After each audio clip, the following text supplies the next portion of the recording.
Hi friends, welcome to Deeba's Tea Time. இன்னைக்கு நான் ரைஸுக்கு கூட சாப்பிட்றதுக்கு ஒரு பொடி செஞ்சுருக்கிறேங்க. இது ரைஸுக்கு சைடில் வச்சு சாப்பிட்றதுக்கு ரொம்பவுமே நல்லாயிருக்கும். எந்த வித சைட் டிஷ்ஷும் இல்லைங்கிறப்போ இந்த பொடி வச்சு சாப்பிட்டோம்னா ரொம்ப யூஸ்ஃபுல்லாக இருக்கும் நமக்கு. நம்ம இதை எப்படி செய்யலான்னு பார்க்கலாம். நான் ஸ்டவ்வில் ஒரு பேன் வச்சுருக்கிறேன். அதில் ஒரு அரை மூடி தேங்காவை நல்லா திருவி போட்டிருக்கிறேன். இந்த தேங்காய் நல்லா வறுபடணும். அதுக்கு கூடவே ஒரு 5 காஞ்ச மிளகாயும் ஒரு கைப்பிடி கருவேப்பிலையும் சேர்த்துடலாம். உங்களுக்கு காரம் அதிகமாக வேணும்னா இன்னும் 2 மிளகாய் கூடவே சேர்த்துக்கலாம். இதுக்கு கூடவே ஒரு 3 துண்டு இஞ்சி 4 பல் பூண்டும் சேர்த்து நல்லா வறுத்துடலாம். வீட்டில் எந்த சைடிஷும் இல்லைன்னா நம்ம இந்த மாதிரி செஞ்சு வச்சுக்கிட்டோம்னா ரொம்ப யூஸ்ஃபுல்லாக இருக்கும். ஒரு அரை முறி தேங்காய்க்கு ஒரு அரை கப் மல்லி சேர்த்துடலாம். முழு மல்லி தான் சேர்க்கணும். அப்போ தான் டேஸ்ட்டு சூப்பராக இருக்கும்.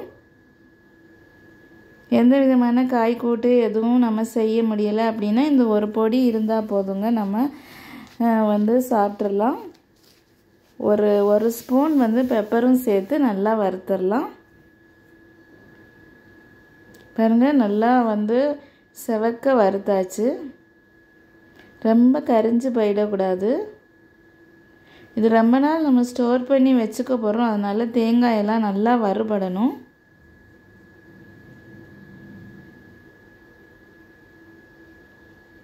இந்த மாதிரி நம்ம செஞ்சு வச்சுக்கிட்டோன்னா நமக்கு லஞ்ச் டைமில் எந்த பிரச்சனையும் இல்லை. இதை வச்சே நம்ம சாப்பிட்றலாங்க. நம்ம இட்லி பொடி செய்கிறது மாதிரி தான் இதுவும். ஆனால் இது ரொம்ப டேஸ்ட்டு டிஃப்ரெண்ட்டாக இருக்கும். வீடியோவை ஸ்கிப் பண்ணாமல் பாருங்கள்.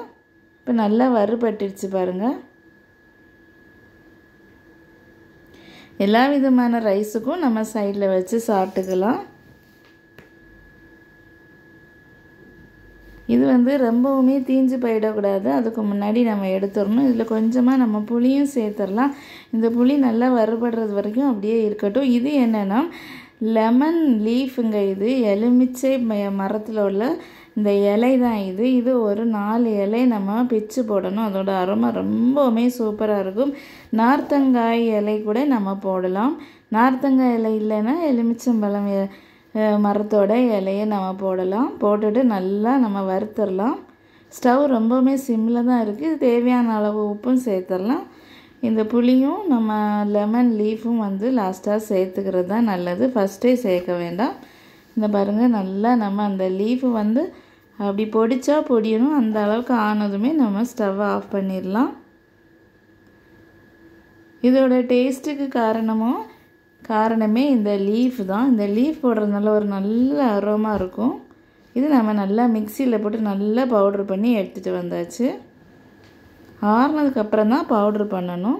நம்மளுடைய சம்மந்தி பொடி சூப்பராக ரெடி ஆயிடுச்சுங்க. இது கேரளாவிலலாம் ரொம்ப ஃபேமஸ். நாகர்கோவிலில் எல்லா வீட்லேயுமே இதை செஞ்சு வச்சுக்குவாங்க. இட்லி பொடி மாதிரியே இதையும் நம்ம செஞ்சு ஸ்டோர் பண்ணி வச்சுக்கலாம். ரொம்பவுமே நல்ல டேஸ்ட்டாக இருக்கும். ரைஸுக்கு கூட மேட்சிங்காக இருக்குங்க. ஓகே ஃப்ரெண்ட்ஸ், கண்டிப்பாக செய்து பாருங்கள். உங்களுக்கு இந்த வீடியோ பிடிச்சிருந்தால் லைக் பண்ணுங்கள். தேங்க்யூ.